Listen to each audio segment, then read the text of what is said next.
वे राम को मारना नहीं चाहते थे। यहाँ तक खर ने कहा, हेड राक्षस था, उसने कहा कि जब रोक दिया सबको, रोको रोको, कोई बाण नहीं चलाएगा, कुछ नहीं करेगा। यद्यपि भगनी की न कुरूपा, बधला एक नहीं पुरुष अनुपा। भले हमारी बहन को कुरूप किए, लेकिन ये मारने लायक लड़का नहीं है। ये अरेस्ट करके ले चलो, रोज दर्शन करेंगे, देखने लायक है, मारने लायक नहीं है। लेकिन जब भगवान ने कहा कि तुम्हारे जैसे कुत्ते हम खोजते चलते हैं, हम अयोध्या के राजा दशरथ के लड़के हैं, क्षत्रिय, तब खर ने कहा कि अरे बाप रे, जितना सुंदर है उतना बदमाश भी है, हम लोगों को कुत्ता बना रहा है। तो 14,000 एक साथ ही मारने के लिए लगे। लेकिन भगवान ने ऐसी माया रची कि सबको सब राम के रूप में दिखाई दे रहे थे। एक राक्षस को दूसरा राक्षस राम के रूप में, और उसको ये राम के रूप में। तो आपस में ही लड़ करके मर गए। भगवान को एक भी बाण चलाना नहीं पड़ा। भगवान की अद्भुत शक्ति है। जब वहाँ उतने लोगों को मरवा ली, तब गई रावण के पास। रावण के पास खूब विलाप किए, कही भैया मनुष्य गति कर दिए। मैं एक बार रामलीला देखा था मुझे बात याद आती। नाक कान दिखा करके रो रही थी, हाय हाय हाय हाय, मैं गई थी। तो एक जोकर था उसमें, रावण के दरबार में। तो कहता है, सरकार अगर अभय दान मिले तो मैं कुछ कहूँ। तो रावण कहता है, ठीक है, बोलो बोलो क्या कहते हैं। तो वो बोलता है, क्या कारण था शूर्पणखा को पंचवटी में जाने का, कुछ तो कारण ही होगा यह नकटी का नकटाने का।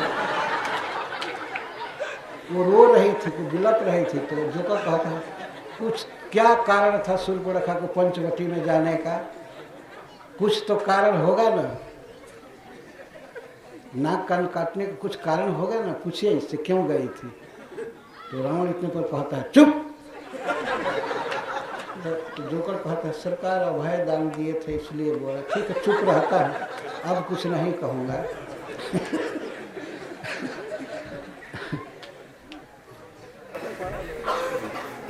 उसको चुप करा कर कारण कुछ नहीं लगा। वो कहे कि लड़की बहुत सुंदरी है, मैं आपकी पत्नी बनाने के लिए उसको फुसला रही थी। तब तक छोटा भाई नाक कान काट दिया।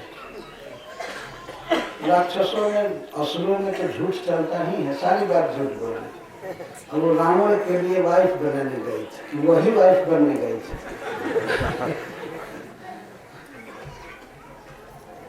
मैं ये कह रहा था कि भगवान श्री राम और मर्यादा में गोपियाँ कहती हैं, कृष्ण का दोष बताते हुए कि सखी या भौरा, अरे भौरा, एक जन्म से उनका कोई स्वभाव नहीं है, कई जन्म से है। जब राम के रूप में जन्म लिए थे तो बेचारी एक स्त्री आई थी, उसने प्रेम का प्रस्ताव रखा तो उसके नाक कान कटवा लिए। तो बहुत अच्छा हुआ, हमारी नाक बची हुई है, कान बची हुई है, हम लोग ठीक है।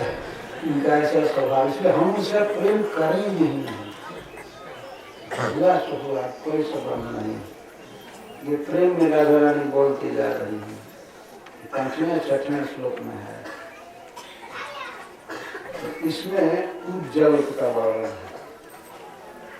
उज्जवल पर क्या परिभाषा है बताती है। हरे कुहकताख्यानम गर्भ गर्भित एशिया सासूयष्ट पदाक्षेपो धीरे उज्जवल पति। उज्जवल कहते हैं जिसमें हरि की, कृष्ण की कुहकता का वर्णन है। कुहकता मैंने, कुहकता वही कपट, और गर्भ गर्भित तया ईर्ष्या, और ईर्ष्या हो, ईर्ष्या व्यक्त की गई हो, गर्भ गर्भित, और सासूयष्ट जिसमें कृष्ण पर दोष का आक्षेप किया गया, उसको धीर जन उज्जवल को कहते हैं।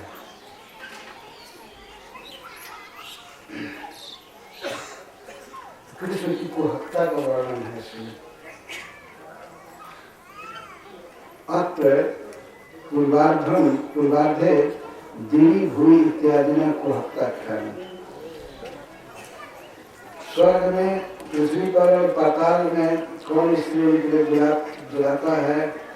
क्योंकि कपट रुचि हास, मुस्कुराते हैं तो कपट से मुस्कुराते हैं। भीतर मन में यही होता है कि इसको अपने फेर में डाल करके फिर छोड़ देना। ये राधा रानी सोचती है, तो इसमें कुहकता का वर्णन। अत्र पूर्वार्धे दिवी भूमि इत्यादि कुहकता ख्याल। चरण गर्भ इति तृतीय चरणे गर्भता चरण गर्भ उपासते दशभूति। लक्ष्मी जी के चरण की उपासना करती है, पर हम नहीं। इसमें गर्भ है। अपी चैती चतुर्थ पादे शास्त्रीय आक्षेप। चौथे पाद में अपी च कृपण पक्षे उत्तम श्लोक शब्द। उत्तम श्लोक शब्द बेकार जा रहा है। लक्ष्मी से प्रेम करते हैं, हम लोगों से नहीं। तो इसमें कृष्ण पर दोष निकल रहा है, आक्षेप। इसको धीरजन उज्जवल कहते हैं। इस तरह से भगवद गीत के 4 श्लोक पूरे किए गए, 12, 13, 14, 15।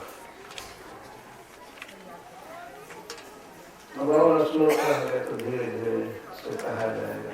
हरे कृष्ण।